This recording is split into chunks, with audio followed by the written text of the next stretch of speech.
prep for testing tomorrow. Car's having a full flat patch today, so that will do all the ride heights, casters, cambers, toes, all the other stuff that we need to know with springs and preloads and damper stuff. Kind of go down a big rabbit hole with it, but essentially it's all the same sort of thing you would do with a road car in terms of alignment. They're just to be the settings that we want for the circuit that we're at, tyres that we're on, car that we're running, aerodynamics that we're running. There's a whole big engineering piece that goes with it, but ultimately it's all for performance and making sure it's right for when we hit the track tomorrow. This is what we call a setup wheel. Essentially it is the diameter down to these ball bearings in the bottom of the tyres that we use. And what it does is gives us a solid version of the tyre that we can use to set the car up with. Rubber tyres will deform a bit, so you can set up with the tyres, but this is a much more precise way to do it because you don't get that deformity with tyre pressure changes, and they'll change with temperature and stuff, but this keeps it consistent. Having it on the ball bearings, if it wants to move, it can sort of move around naturally, and it means it's, you know, it's sitting free and not being held up on anything. If it was static, you can get that sort of friction, which could hold. If the car's trying to move and it can't move freely, it could grab and, you know, sort of twist the corner a little bit. It may only be a tiny bit, but it could make a difference to your corner weights or some of the numbers.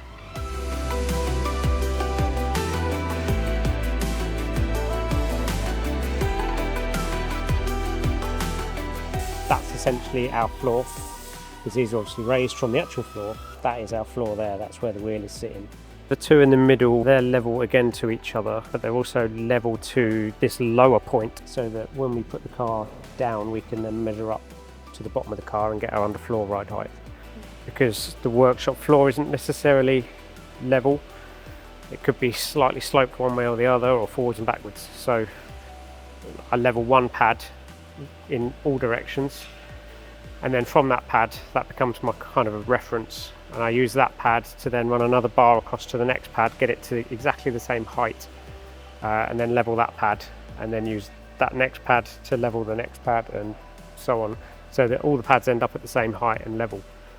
Then when we drop the car down onto the setup wheels, we know that the car's sitting level. If it's not level, it will be jacking weight around where we don't necessarily want it. It won't be giving us a true representation of how the car's sitting and how it's set up.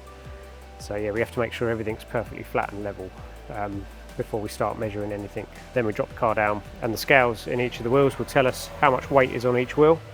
We'll jack the rear up or down to transfer some weight over to the front. It works on opposite corners, so if you need some weight on your left front, we will raise the right rear up to move weight onto that front left wheel to make that a bit heavier.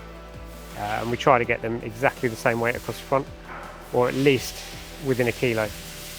Depends how much it's messing us around. But if we can get it exactly right, which is what we've done today, we will have exactly the same amount of weight on both front wheels, and in this case we've even got exactly the same amount of weight on each rear wheel, so the car's really nicely balanced.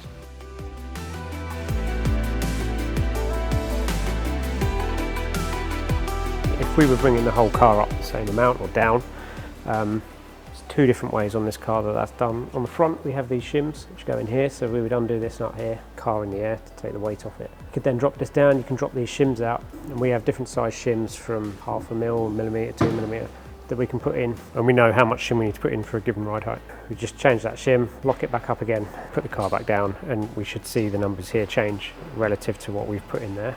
And given the woods that go under the car can wear away, what you measure to that wood might not necessarily be where the actual car is, because the wood's worn away, so it might seem higher when it actually it's not.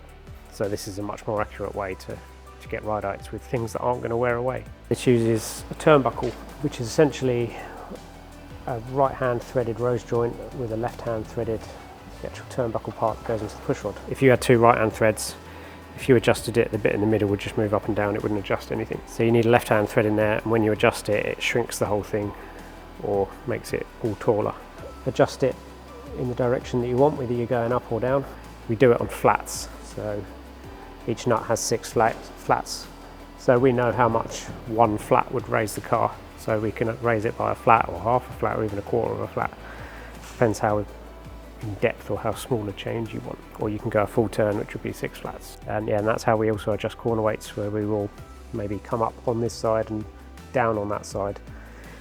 to keep the ride height of the car in the same position. If you only adjusted one side, the big change would just raise the whole car up, but also twist it. So to counter that, we will go up on one side and down on the other to keep the centre ride height the same, so when we measure underneath it shouldn't move.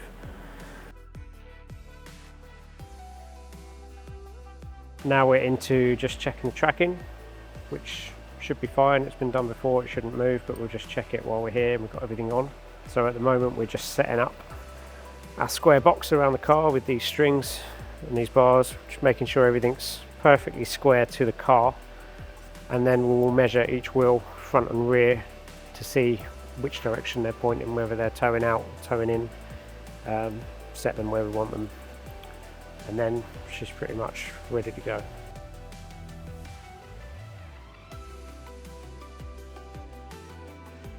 So we're just literally sliding the floor underneath so we can get it lined up and then lift it up in a certain sort of way that works for this car, and yeah, then bolt it up. But there's kind of a bit of a way of doing it. There's little things that need to be bolted on as we go, just to get it all as it should be. The skid blocks are the ones that are going to touch basically before the wood. But yeah, when you see the cars going down the circuit and all the sparks flying out, yeah, it's those skid blocks that are doing it. They're made out of titanium. The big holes that are cut out are for the FIA flat patch when they scrutineer the cars. Anyway, it's quite heavy this. Robbie! Some bolts.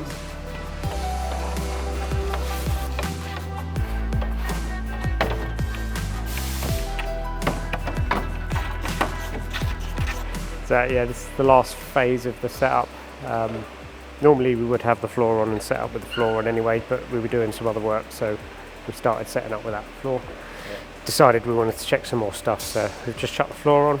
We'll put everything back on, make sure everything's still level, which it should be. We'll then just, using these silver pads underneath, we'll just double check our underfloors and work out that they are what we've calculated they should be. Then all the setup stuff will come off. We just got to bleed the brakes. Before we take the stuff off, we'll do a total weight as well.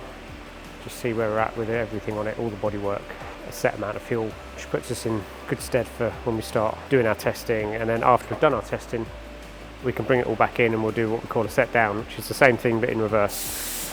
We'll double check after the car's run, we'll go through, check all our measurements again, see if the car's moved.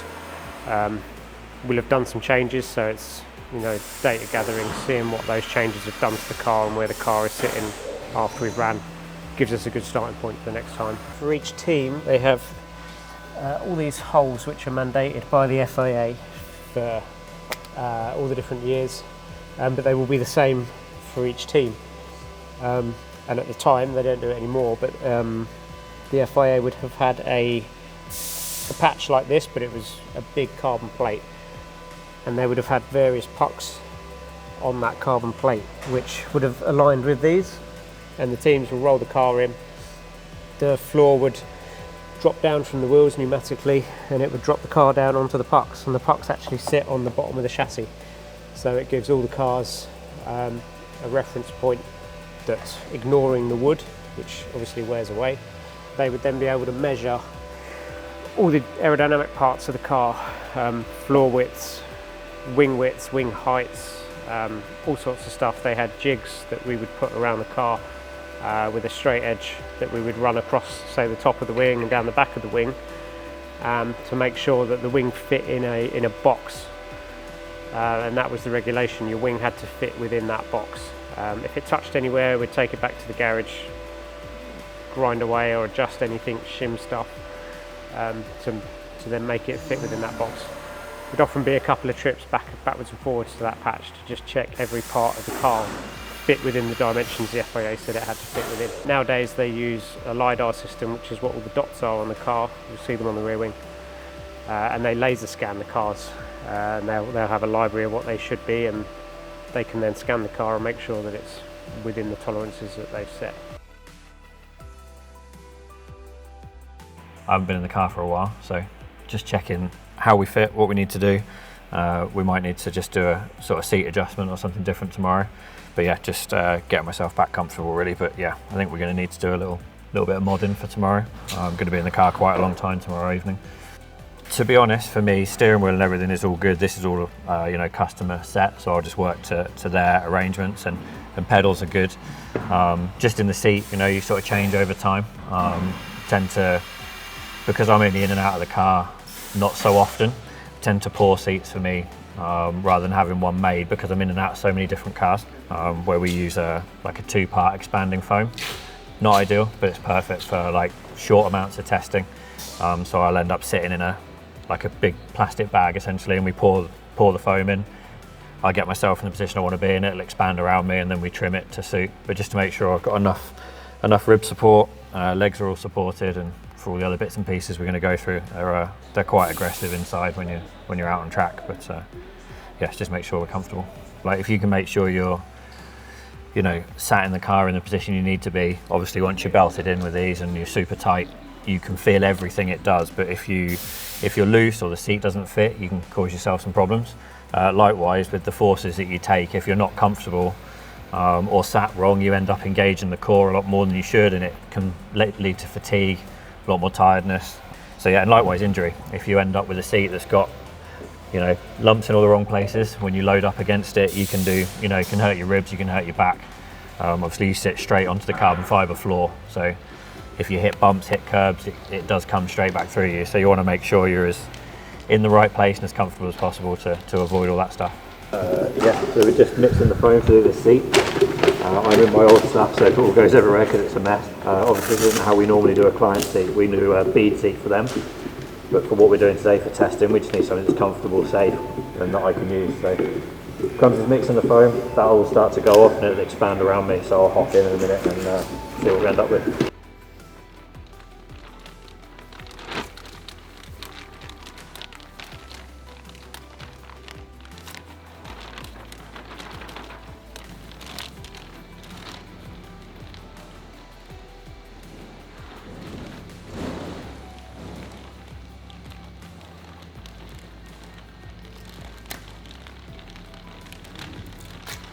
So it's going off at the moment. It's warm in here because it's foam. When it goes off, it's really warm. But yeah, they did a good job mixing it up. So we've got hopefully be able to do it in one pour, which makes life a bit easier. Sometimes you have to do multiple pours.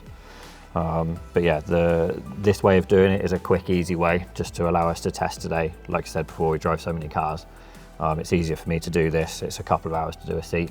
The normal seat fit we do for a client, which also includes all the steering stuff and pedals and everything, we're already set for me. But that would be a bead seat. So it's like a polystyrene bead type material with resin, and it gives us loads of time because you can vacuum all the air out. And it means for someone that's maybe never driven a car before or is a bit uncertain about it, they can try lots of different positions. We can move the beads around, try lots of different stuff before we even put the resin in. So it gives us a lot of opportunity to make it perfect, and then it leaves here and it goes and gets covered, and all the nice stuff that goes with it, all the customization side of stuff. But yeah, we don't need that. So yeah, just gonna sit here and get hot for the next 5 minutes or so till this goes off, and then can see about trimming it up. Yeah, ideally you want it to fit it super tight everywhere. But for me, the big bits I always want really tight around the ribs. And ideally in the shoulders, just to stop you moving, and it stops you using your core too much when you're on circuit. You need a little bit of leg support just to stop them flapping around. But again, for testing what we're doing today and the circuit we're using, it's not so critical. But yeah, ideally you want to be as snug as possible. Likewise for across curbs and other bits and pieces, you need some seat around you just as support as much as anything else. But yeah, we'll trim it all back out and make it fit nice. But yeah, as tight as you can and as contacting in as many places as you can is the way forward. So we're kind of pretty much ready to test now. Crumbs are just plugged in, doing the last couple of little bits and bobs. So we've got like final clutch setup just to make sure we're all happy. Not that really changes, as you can hear, not that really changes day to day.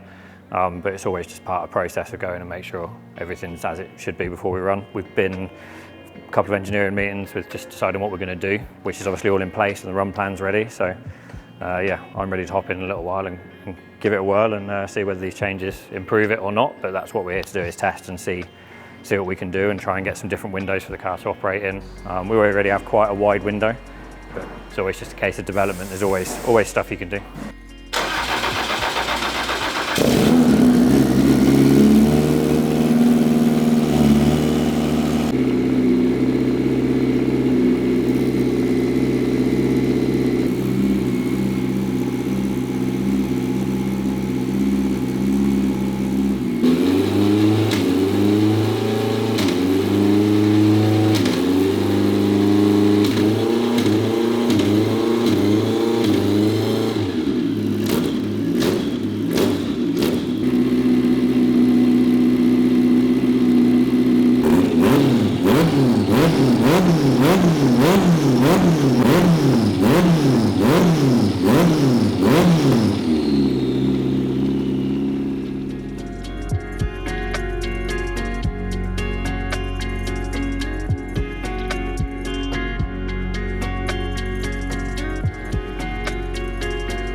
first run, man?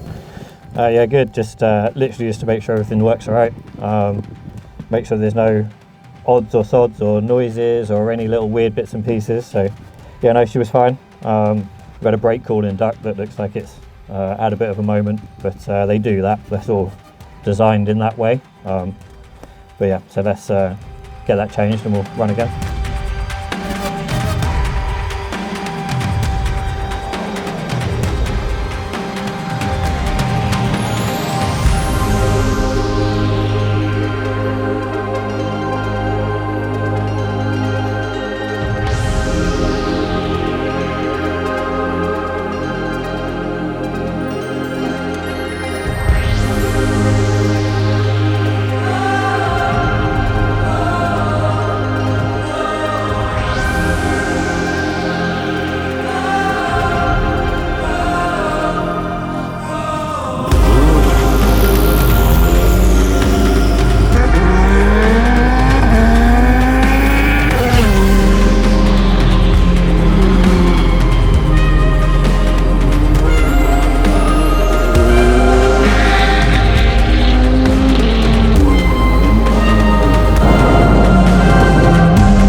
We all done, are we?